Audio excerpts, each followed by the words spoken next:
नमस्कार, सोशल संवाद में स्वागत है।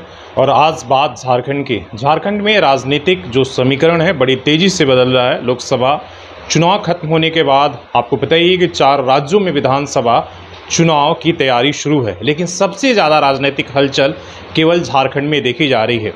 हेमंत सोरेन के बेल मिलने के बाद जिस तरीके से वो अपने कार्यकर्ताओं और नेताओं से मिल रहे हैं, इसके बाद बीजेपी की चिंता बढ़ गई है और टेंशन बढ़ गया। और इसी का नतीजा है कि आप देख रहे हैं कि एक दिन भी नहीं हुआ हेमंत सोरेन के जेल से बाहर आने का।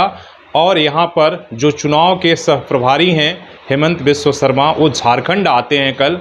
और आने के बाद जो आदिवासी बीजेपी के नेता हैं, बड़े नेता हैं, वो आकर सबसे कल मिलते हैं। आप देखिए, अर्जुन मुंडा से वो मिलते हैं, गीता कोड़ा से मिलते हैं, सीता सोरेन से मिलते हैं, अरुण उरांव से मिलते हैं, सुदर्शन भगत से मिलते हैं। ये तमाम ऐसे जो आदिवासी समाज से आने वाले बीजेपी के बड़े नेता हैं, सबसे उनकी बैठक होती है, बातचीत होती है। और कहा जा रहा है कि बातचीत इस बात पर हो रही है कि जो आने वाला विधानसभा चुनाव है उसमें आदिवासी सीटों पर किस तरीके से बीजेपी को ज़्यादा से ज़्यादा जीत दिला जा सके।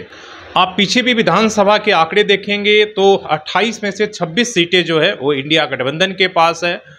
मात्र 2 सीटों पर जो है बीजेपी जीती है। वहीं आप लोकसभा में आपने देखा कि जो 5 आदिवासी रिजर्व सीटें हैं वो 5 के 5 इंडिया गठबंधन के पास है। इसलिए बीजेपी की चिंता और बढ़ गई है। हालांकि बीजेपी अपने से तमाम तरह की कोशिश कर रही है। जब उसने राष्ट्रपति को सर्वोच्च पद पर बैठाया जो संथाल समाज से आती हैं, तो उन्होंने उसको लगा कि इसका फ़ायदा मिलेगा।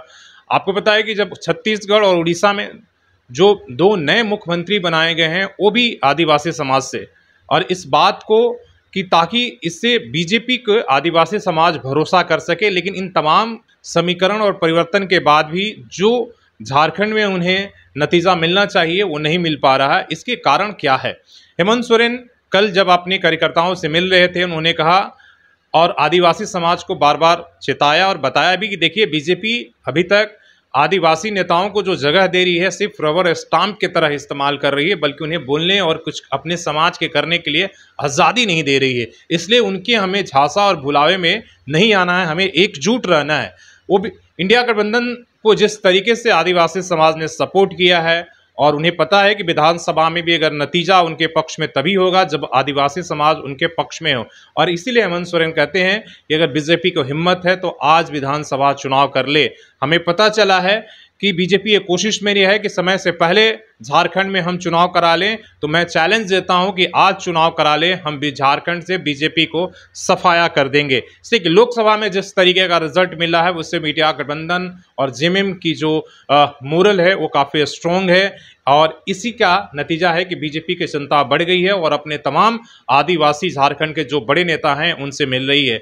और वो कोशिश कर रही है किसी भी तरीके से जो आदिवासी 28 सीटें हैं उसमें से कम ज़्यादा से ज़्यादा सीटों पर 10-12 सीटों पर भी बीजेपी को जीतना जरूरी है। अगर वो नहीं जीतती है तो बिना उसके बीजेपी के लिए विधानसभा चुनाव में जीत हासिल करना, सरकार बनाना बड़ी मुश्किल काम है। उसीलिए वो तमाम तरह के हथकंडा अपनाने की कोशिश कर रही है। अब ये भी कहा जा रहा है कि हेमंत सोरेन को 5 महीना जो जेल में रहने के बाद वो पहले से ज़्यादा ताकतवर हो गए हैं। उनके पार्टी के लोग कह रहे हैं, वो कह रहे हैं कि पहले से ज़्यादा ताकतवर हो गए हैं, लोकप्रिय हो गए हैं और आदिवासी समाज उनके साथ एकजुट है और इस भरोसा दिलाने में वो कामयाब भी रहे हैं। तो कहीं ना कहीं बीजेपी ने एक बड़ी गलती कर दी है उन्हें जेल में जाने के बाद।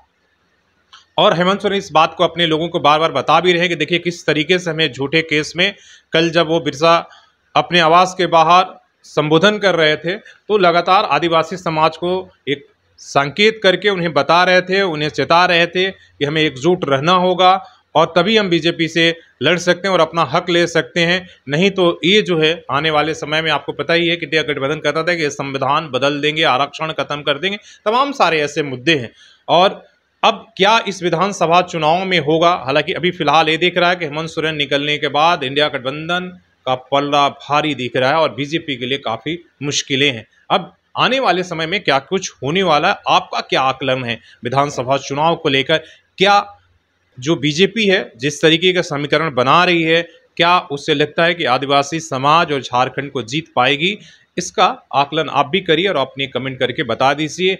क्या सिर्फ बड़े पदों पर बैठाने से आदिवासी समाज उनकी तरफ जाएगा या नहीं जाएगा, क्या कुछ करना होगा। इसलिए कि जो हेमंत बिस्वा शर्मा आए हैं वो समझने की कोशिश कर रहे हैं कि किन मुद्दों को उठाया जाए, कौन सी ऐसी घोषणाएं की जाए और क्या क्या ऐसी बातें हो सकता है कि हम जो है आदिवासी समाज को अपने तरफ लेकर गए। अगर लेकर अपने साथ नहीं आए तो कम से कम उस वोटों का बंटवारा भी किया जा सकते।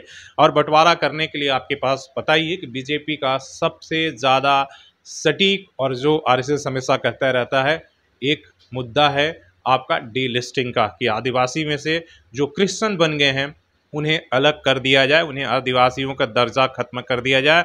उनका नज़र उस तरफ ही है और इसको लेकर कई बार कई लोगों ने सार्वजनिक मंचों से बातें कर चुके हैं। और इसका कोशिश सिर्फ ये है कि अगर वोटों का बंटवारा अगर हो सकता है तो इससे कहीं ना कहीं जेएमएम और इंडिया गठबंधन को नुकसान होगा। तो ये सारे मुद्दे विधानसभा में आएंगे और आप देखिएगा कि ये सारे मुद्दे देखने को डीलिस्टिंग का मुद्दा हो या कुछ और अन्य मुद्दे हैं जो आपको देखने को मिलेगा। आपका क्या आकलन है कि क्या हेमंत सोरेन जेल से बाहर आने के बाद बीजेपी की चिंता बढ़ा दी है, मुश्किलें बढ़ गई है, और आप इसको क्या मानते हैं? आप अपनी कमेंट करके जरूर बताइएगा। धन्यवाद।